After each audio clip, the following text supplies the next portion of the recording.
কম্পিউটারে ও ট্রেলার ট্রেনিংয়ে সাফল্য ও সমাজসেবা। নসিপুরে উৎকর্ষ বাংলার রুমিন ফিউচারের উদ্যোগে মেয়েদের জন্য কম্পিউটার ও ট্রেলার ট্রেনিং কার্যক্রম সফলভাবে পরিচালিত হচ্ছে। অভিজ্ঞ প্রশিক্ষকদের মাধ্যমে এই প্রশিক্ষণ অত্যন্ত সহজ ও কার্যকরভাবে দেওয়া হয়। এবার এই কোর্সে প্রথম, দ্বিতীয়, তৃতীয় স্থান অর্জনকারী পরীক্ষার্থীদের পুরস্কৃত করা হয়েছে। এছাড়াও ঈদের উপহার ও সমাজসেবা।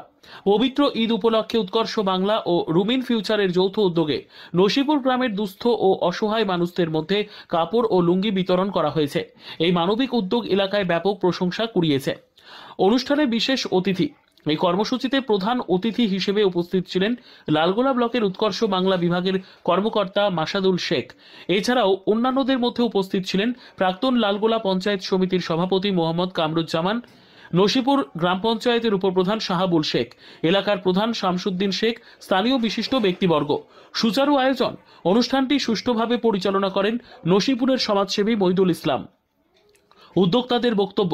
উৎকর্ষ বাংলার কর্মকর্তা মাসাদুল শেখ এবং রুমিন ফিউচারের কর্ণধার মোহাম্মদ মানজারুল তাদের প্রতিক্রিয়ায় বলেন, আমাদের লক্ষ্য শুধু প্রশিক্ষণ দেওয়া নয়, বরং সমাজের পিছিয়ে পড়া মানুষের পাশে দাঁড়ানো। এই উদ্যোগ চলমান থাকবে এবং ভবিষ্যতে আরও সম্প্রসারিত করা হবে। এই উদ্যোগ নসিপুর এলাকায় শিক্ষা ও সমাজসেবার নতুন দিগন্ত উন্মোচন করেছে। বিস্তারিত ব্যাপারটা যদি জানাতেন। উৎকর্ষ বাংলা হচ্ছে আমাদের পশ্চিমবঙ্গ সরকারের যে কারিগরি শিক্ষা ডিপার্টমেন্ট আছে তার আন্ডারে এটা একটা স্কিম উৎকর্ষ বাংলা। এর হচ্ছে কাজ হচ্ছে কি, গ্রামগঞ্জে যারা হচ্ছে স্কুল ছুট মানে ড্রপ আউট যারা স্টুডেন্ট আছে তাদেরকে কারিগরি শিক্ষায় শিক্ষিত করে স্বনির্ভর করার মূল উদ্দেশ্য হচ্ছে এই উৎকর্ষ বাংলা প্রকল্প। লালগোলা ব্লকে এর শাখা কতটি রয়েছে? লালগোলায় এখন বর্তমানে 8খানা শাখা আছে। এখানে কীরকম রেসপন্স পাচ্ছেন? লালগোলাতে তো আগামী দিনে তো সেরকম এরকম ট্রেনিং সেন্টার ছিল না। তো এখন আমি এইগুলাকে আসা আমার 6 মাস হলো, আসার পরে আমি এই শাখাগুলো খুলেছি। তাতে অনেক রেসপন্স, ভালো রেসপন্স, মানে বিশেষ করে মহিলারা খুবই আগ্রহ সহে এই কাজটা শিখছে এবং অনেকজন কি নিজেরা স্বনির্ভরও হয়েছে, মানে নিজেরা বাড়িতে মেশিন কিনে তারা নিজেরা পোশাক তৈরি করছে। এই যে আজকে এরকম একটা কর্মসূচি এবং তারাকে যে উৎসাহিত করছে, এই অনুষ্ঠানে অতিথি হিসেবে এসে কেমন দেখলেন এবং আপনার যদি অনুভূতিটা একটু জানাতেন। এখানে এসে আমি দেখলাম যে একটা ডিভার্জেন্ট, মানে অন্যরকম অনুভূতি। অন্যান্য জায়গায় তো এরকম পুরস্কার বিতরণ করা হয় না যারা, কিন্তু এখানে করা হচ্ছে।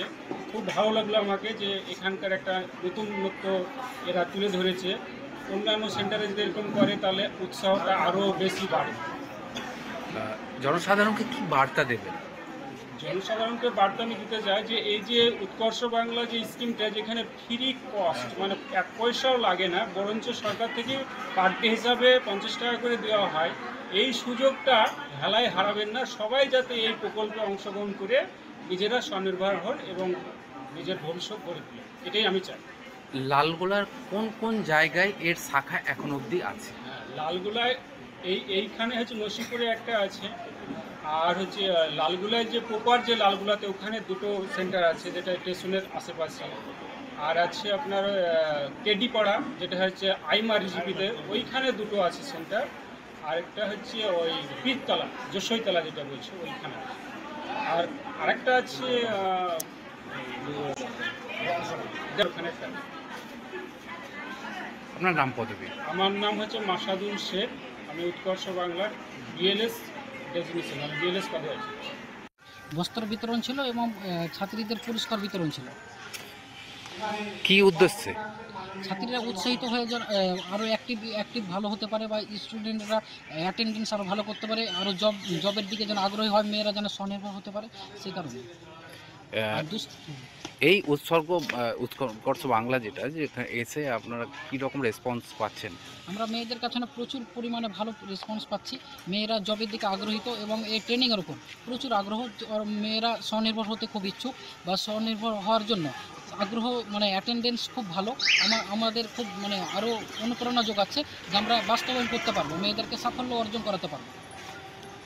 উপস্থিত ছিলেন আজকে আমাদের ব্লক থেকে ছিল 3 জন অফিসার, তারপরে আমাদের ছিল পঞ্চায়েত সমিতির সভাপতি ছিল, তারপরে মেম্বার সদস্য ছিল, প্রধান ছিল, তারপরে উপপ্রধান ছিল। আমাদের বস্ত্র বিতরণ ছিল গরিব দুস্থদের মধ্যে 300 পরিবারের মধ্যে আমরা হাতে তুলে দিতে পেরেছি। এর মধ্যে এরপরে আরও টার্গেট আছে যে আমরা 500 পরিবারের মধ্যে যেন বিতরণ করতে পারি, বস্ত্র দিতে পারি, দুস্থ গরিবদের মুখে হাসি ফোটাতে পারি এই সেন্টারের পক্ষ থেকে। আপনার নাম পদে এমডি মানজাবর, আছেন? আমি সেন্টারের এমডি। নানা নানি আমরা চলে এসেছি। এসে গেছো?